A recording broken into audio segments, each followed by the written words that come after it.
Ош шаардык клиникалык ооруканасынын төрөт стационары капиталдык оңдоодон өтүп пайдаланууга берилди. Төрөт үйү буга чейин дээрлик 33 жылдан бери оңдоодон өткөн эмес. Суу түтүктөрү эскирип, жылуулук системалары иштебей калгандыктан ыңгайсыздык жаратып келгенин айтышат. Эртеңден баштап мындай физиологиялык гана төрөттөрдү кабыл алып турабыз. Себеби азыркы тапта стерилизация жанагы инструменттерди операция кокус экстренный болуп калса же болбосо төрөлгө алган кош бойлуу аялдарды операция кылганга биздин стерилизация аппараттарыбыз азырынча даяр эмес.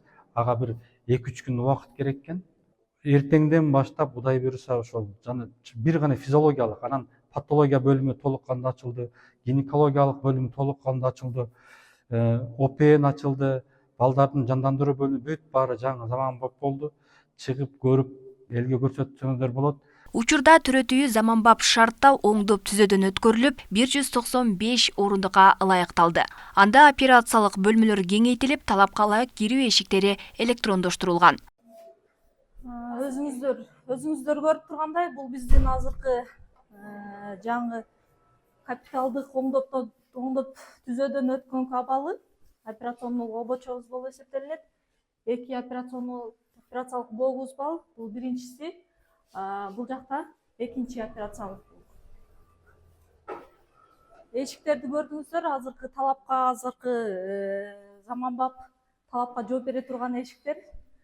Бул экинчи операциялык обочобуз. Бардыгына кеңейтилди, жарык өзү ушундай болуш керек операциялык негизи. Кафелденип, бүт жаңы оборудованиялар коюлду. Ымыркайлардын реанимация бөлүмү дагы кеңейтилип, заманбап жабдуулар менен жабдылган. Мында айына жетпей төрөлгөн ымыркайларды дарылоо жүрөт. Анткени аталган ооруканада көп эсе төрөлүү убактысына жетпеген төрөттөр кабыл алынат. Ал учурда балага жасалма дем алдыруучу аппараттар коюлат. Бул жерге бизде бүт 3 областтан келе турган кичинекей ымыркайларды төрөтө турган перинаталдык борборубуз Кудай кааласа мына эртең бүрсүгүндөн ачылдык. Ушунакай кичинекей наристелерди карап келгенбиз. Биз бир жылына 10 миңден ашык төрөт кабыл алабыз.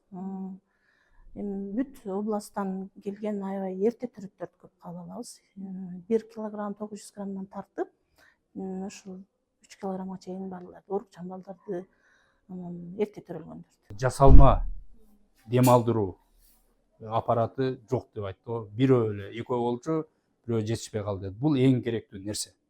Себеби бул жер баягы аты ошентип перинаталдык борбор деп аталып калганы менен, бирок чындыгында ага жооп бербейт. Анткени ал үчүн бул жерде баягы айына жетпеген кош бойлуулар келип төрөйт. Бул жерде 5 өзү баягы төрөттүн жана талаптары боюнча 500 граммдан 22 жумалыктан жогору төрөлгөн бала дүйнөлүк баягы салмак сактоо уюмунун баягы көрсөткүчү боюнча булар уже жашап кеткенге мүмкүнчүлүгү бар болуп эсептелинет. Ал үчүн ошол заманбап биздеги жанагы медициналык жабдыктар керек. Алар жок десек. Аталган төрөт стационарын оңдоп түзөөгө жалпы 52 миллион сом каражат сарпталган. Андагы шарттар жакшырылганы менен төрөт үйүн заманбап медициналык жабдыктар менен камсыздоо зарылчылыгы турат. Мурда деле биз ушул аппарат менен иштеп атканбыз. Азыр бүгүнкү күндө кайрамда бүт эмеректерди жаңыладык. Бүт кроваттар, жанагы постельный белье ошолордон бери жаңыланды бүгүнкү күндө. Азыр биз дагы заявкага бердик, медтехника боюнча жаңы медициналык аппараттарды биз заявка бердик. Алар мына жакын күндөрдө келип калыш керек. Ошону күтүп атабыз. Белгилей кетсек, курулуш иштерине байланыштуу Ош шаардык клиникалык ооруканасынын төрөт стационары 6 айга жабылган. Андагы төрөттөрдү Ош облустук төрөт үйү кабыл алып турган. Аталган төрөт үйүндө жылына 10 миң төрөт кабыл алынып турат. Алмагүл Эркебай кызы, Мирбек Конобаев, Ош ТВ.